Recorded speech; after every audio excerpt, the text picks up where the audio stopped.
suis actuellement en compagnie de deux auteurs. Elles sont rédactrices en chef du blog TPL Mom. Elles sont toutes les deux ambassadrices pour le défi 28 jours sans alcool qui débutera dès le 1er février. Alors, il s'agit de Caroline et Josiane Stratis qui sont avec moi par Skype. Alors, les filles, bienvenue à l'émission. Ça va bien? Merci, salut! Ça va? Écoutez, avant de tomber un peu dans le défi, j'aimerais ça faire un peu votre portrait. Parce que toutes les deux auteurs, toutes les deux rédactrices, vous avez actuellement, si je ne me trompe pas, 2 blogs à votre actif? Oui. De quoi il s'agit? Si on prend celui de TPL Mom, là, de quoi il s'agit exactement? TPL Mom va avoir 4 ans cette année. En mars. C'est un blog qui aborde la maternité et la parentalité. Puis on a une approche un peu tournée vers les témoignages. Puis c'est bien le fun. Ouais. On a été un des premiers blogs de maternité, là, un peu à montrer tous les côtés d'une médaille. Fait qu'on a des rédacteurs qui sont super pro-allaitement, d'autres qui sont contre, tu sais, sur tout plein de sujets. Fait qu'on aborde, c'est ça, tous les sujets sous plusieurs angles. On a ton petit look aussi qui a eu 7 ans en novembre. Et ça, c'est un blog de mode qui est devenu un blog un peu... qui traite de tous les trucs des femmes modernes. Okay. Ouais, on parle autant dans une journée de maquillage que de... On aime beaucoup l'approche témoignage, fait qu'on parle de mode, de maquillage, il y a des témoignages sur des vécus, des fois plus difficiles, des questionnements, puis tout ça. Il y a en référence à vos propres expériences. J'imagine, vous êtes toutes les deux mamans? Oui. Oui. Et là, il faut le dire, puis là, les gens l'auront certainement deviné, vous êtes des sœurs jumelles. Donc, je trouve ça intéressant de voir que vous travaillez ensemble puis que vous vivez ces projets-là toutes les deux, parce que c'est un peu le principe aussi qu'on retrouve avec le défi 28 jours sans alcool que vous abordez ensemble. Écoute, Caroline, dans ton cas, je crois que tu ne bois pas du tout. Ça fait 3 ans que je bois plus. Puis là, j'ai changé de médication. Maintenant, j'ai le droit de boire. Fait que je prends comme un verre de vin, mais je dirais que ça fait 3 ans que je me suis pas saoulée comme un cochon. OK. Dans ton cas, Josiane, je veux pas dire que tu te saoules comme une cochonne, mais c'est ça. Tu bois à une certaine fréquence et tu revis le défi 28 jours. Mais en fait, vous le faites toutes les deux depuis les débuts, là, parce qu'on parle de la 5e édition, mais vous avez commencé avant ça. Oui, il y avait eu une édition, dans le fond, un peu, c'était un événement Facebook, en fait. Puis, il y a un de mes amis Facebook qui a lancé l'idée de ne pas boire pendant le mois de février, puis appelé ça le mois le plus long de toute ta vie. Puis, je suis embarquée là-dedans. Mais plus tard, j'ai su aussi que j'étais enceinte, fait que de toute façon, je pouvais pas boire. Ça a bien à donner, là. Mais j'en ai beaucoup fait la promotion de ce défi-là parce que je trouvais ça important de se questionner sur notre consommation d'alcool puis tout. Puis après ça, quand ils ont lancé le 28 jours avec la maison Jean Lapointe, on dirait que ça a comme fait du sens. Puis, comme j'avais participé beaucoup à la promotion de la première édition, je me suis dit, moi, j'aimerais ça être ambassadrice. Fait que j'ai demandé si je peux être ambassadrice. Puis, ils ont dit oui. Des fois, on demande d'être ambassadrice, puis les gens disent qu'on n'est pas assez connus, mais là, ça fonctionnait. Je pense que vous êtes d'excellentes ambassadrices. Vous participez depuis les débuts, puis c'est un défi qui est intéressant, 28 jours sans alcool. Puis, pour l'avoir vécu, qu'est-ce que ça vous a apporté dans vos vies? Moi, on va dire ça m'a permis de diminuer ma consommation d'alcool au courant de l'année. Okay. Ouais. De questionner aussi si je bois pour une bonne raison.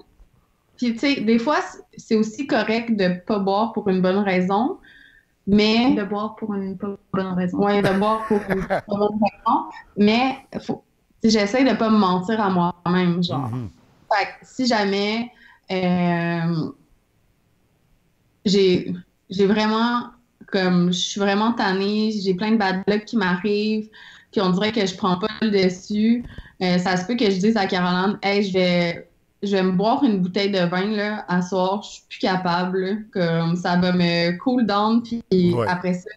Après, par contre, après, maintenant, je suis capable de pas boire pendant une semaine pour aucune raison, juste parce que j'ai pas le goût de boire. Aussi, si jamais tu bois pour les pas bonnes raisons, t'es plus ouverte à ce que je te dise maintenant, après avoir fait les 28 jours sans alcool, puis, avec toutes ces années-là, puis de comprendre, ou tu sais, des fois, tu comprends mieux si je te dis « Hey, moi, je vais m'en aller à cette heure-là parce que le monde commence à être sous, puis j'ai moins de fun. » Tu sais, je pense, Josiane, que tu as atteint ta limite d'alcool, on va s'en aller à la maison. Puis, avant, on va dire que Caroline me disait ça, puis que j'avais pas fait les 28 jours sans alcool.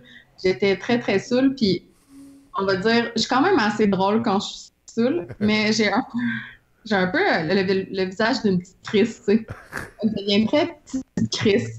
Fait avant, quand Caroline me disait « Hey, t'es vraiment rendu saoule », j'étais comme « Non! » Tu sais, comme, puis là, j'essayais de... En penchant. Puis là, j'étais comme « Non, je suis pas si saoule que ça va, je vais prendre un dernier verre. » Puis, tu sais, j'argumentais vraiment beaucoup.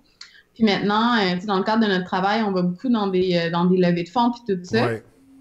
Puis si Caroline elle me dit « Hey, là, tu commences à canter un peu par en avant », ben ça va pas me déranger de dire, de faire comme « Ah, OK, parfait, on s'en va » ou à notre party de Noël, j'étais juste comme « OK, on s'en va là », genre commence, tu sais, je le sais que ma limite est bientôt atteinte, puis parce que c'est ça, en lien justement avec les événements, parce que j'ai un ami qui le fait puis qui m'expliquait que souvent le plus difficile n'est pas de ne pas boire, mais c'est tous ces moments-là où on socialise et où les gens se questionnent sur pourquoi on ne boit pas. Puis il y a une pression sociale, je pense. Quand on ne boit pas, les gens mettent de la pression pour qu'on en prenne un petit verre. Est-ce que vous avez vécu ça?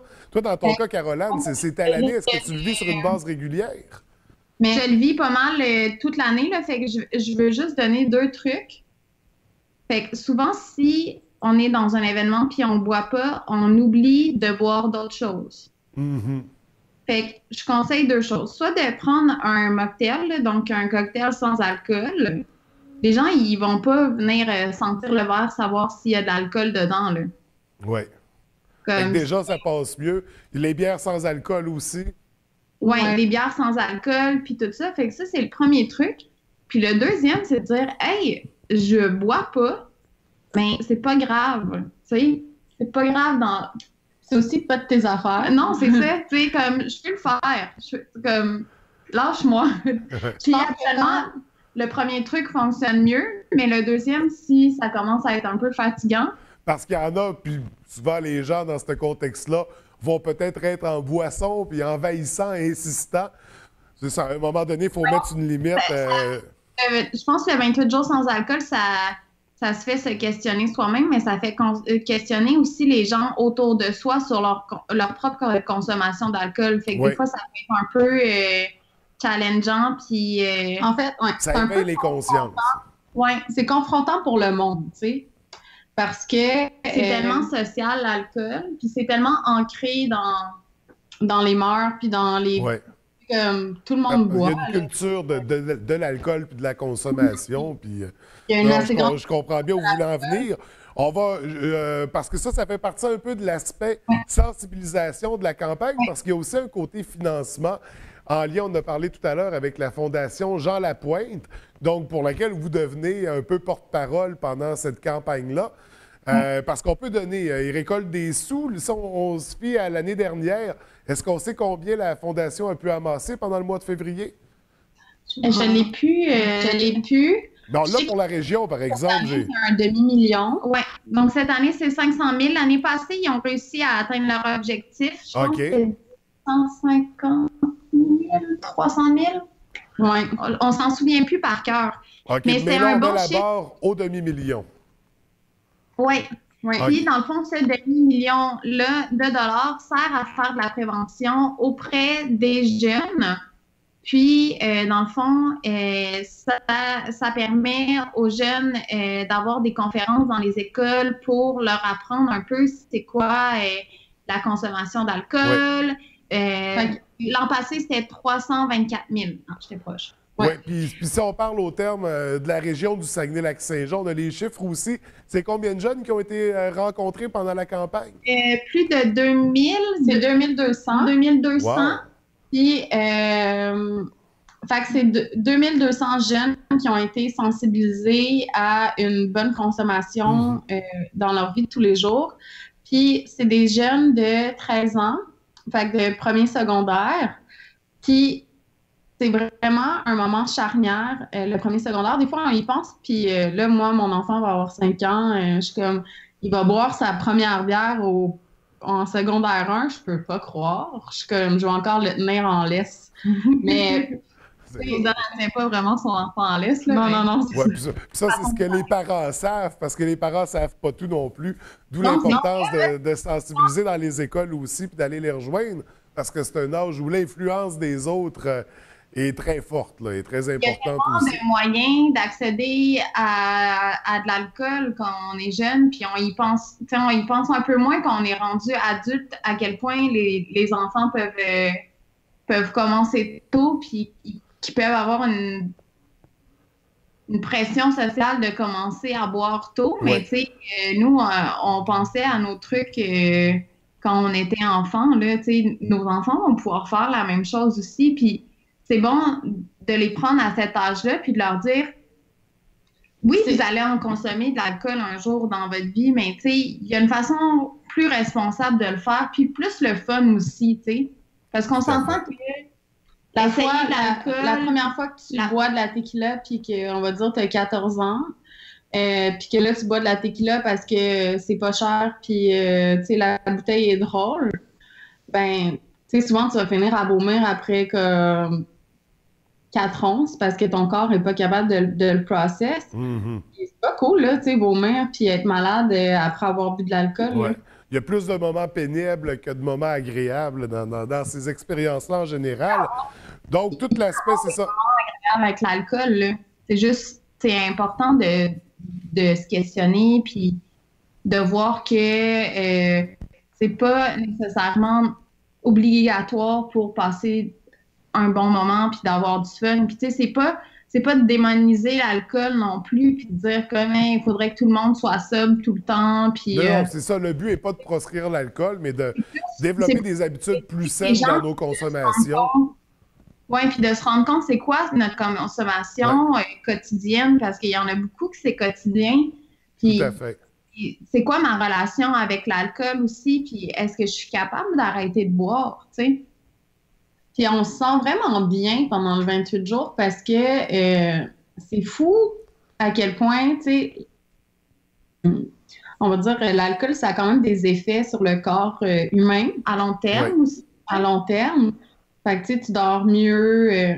Comme moi, maintenant, on va dire que je bois du vin pendant une soirée, ben, tu sais, je me réveille dans la nuit, j'ai chaud. Tu fais la coupe rose aussi. Ouais, je fais la coupe rose. Je sais quand Josiane a bu, pas parce que c'est ma soeur jumelle et que ça fait 31 ans que je suis à ses côtés, je sais exactement dès qu'il y a un petit changement, mais je le vois dans ses joues, ça devient plus rose. Mais il y a aussi, on est moins enflé, on mange habituellement mieux. On se rend compte que l'alcool, ça fait faire vraiment beaucoup de rétention d'eau. Les avantages, finalement, sont très nombreux. Pas mal plus que les désavantages. D'où l'importance de l'essayer. Puis on peut, je veux dire, il y en a qui l'ont fait puis qui ont triché un petit peu, mais qui ont quand même, qui sont quand même allés chercher le positif de cette expérience-là. Mieux vaut l'essayer que de ne pas le faire du tout. Donc, à compter du 1er février, et ça, pendant tout le mois de février, on invite les gens à s'inscrire au défi 28 jours sans alcool. La plateforme est disponible pour que vous créez vos équipes aussi. Oui. Donc, c'est facile de créer son équipe. Si jamais vous ne vous sentez pas à l'aise de le commencer cette année, ben c'est facile aussi de juste donner des sous pour une équipe de votre choix, puis encourager vos amis. Puis c'est ça, tu sais, même si vous ne réussissez pas la première année le défi au complet, il n'y a personne qui va vous chicaner. Là. C'est une expérience qui se veut positive. Oui. Ça veut, c'est des défis qui sont personnels. On le fait pas pour les autres, on le fait pour nous. Ben, bien aussi en gang, puis tu sais, c'est le fun d'être comme une couple de personnes. Un verre à la Saint-Valentin parce que vous avez acheté des bulles, puis c'est votre tradition, ben faites-le, tu sais, puis c'est correct. Là, ou ça va juste coûter 2 fois moins cher au restaurant parce qu'il n'y aura pas de bouteille de vin. Ça, c'est un autre aspect. Écoutez, les filles, on va y aller en terminant parce qu'on n'a plus de temps. Par rapport à vous, là, puis les blogs, bon, on a parlé de TPL Mob. Il y a de la nouveauté qui s'en vient aussi pour le printemps, je crois, un nouveau blog, c'est ça? On va essayer. On a 2 projets cette année. On aimerait ça lancer un 3e site Internet. OK. Puis on voudrait écrire un 3e livre. Donc, un nouveau livre à découvrir. On a tous les détails. Vous avez vous avez déjà vos sites Internet, un nouveau qui s'en vient. On peut vous suivre également sur les réseaux sociaux. Oui. Moi, c'est à commercial Josianes. Fait que comme Josiane Stratis sans le Stratis. Oui. Moi, c'est Caroline S. Carolanes. Puis, puis nous suivre, on est très drôle sur les médias sociaux, je pense. Puis, si vous voulez, on va créer notre équipe aujourd'hui, justement, du 28 jours sans alcool. Fait que si vous avez envie de vous joindre à notre équipe, ça nous fait plaisir aussi. Si vous voulez vous créer votre équipe aussi, puis qu'on se challenge un peu à savoir qui va ramasser le plus de sous, on peut le faire aussi. Nous, on aime bien les défis, là. Puis on va en parler aussi de notre expérience sur les réseaux sociaux là, tout au long du 28 jours. Fait que ça peut être intéressant. On va pouvoir vous suivre pendant tout le mois de février, suivre votre défi, votre aventure. On se joint à vous, on se joint en équipe, on embarque. Je pense que c'est une belle initiative, un beau défi à relever pour rééquilibrer un peu, changer les habitudes, donc tendre vers des habitudes plus saines. Écoutez, les filles, je vous remercie d'avoir pris le temps de répondre à mes questions. J'ai trouvé ça vraiment sympathique. Je réserve tout de suite un rendez-vous pour janvier 2019 pour parler de la 6e édition. Parfait, on est disponible. Excellent. Écoutez, je vous remercie encore une fois. Je vous souhaite une très belle journée, un beau défi 28 jours, puis au plaisir de se reparler. Merci. Bye.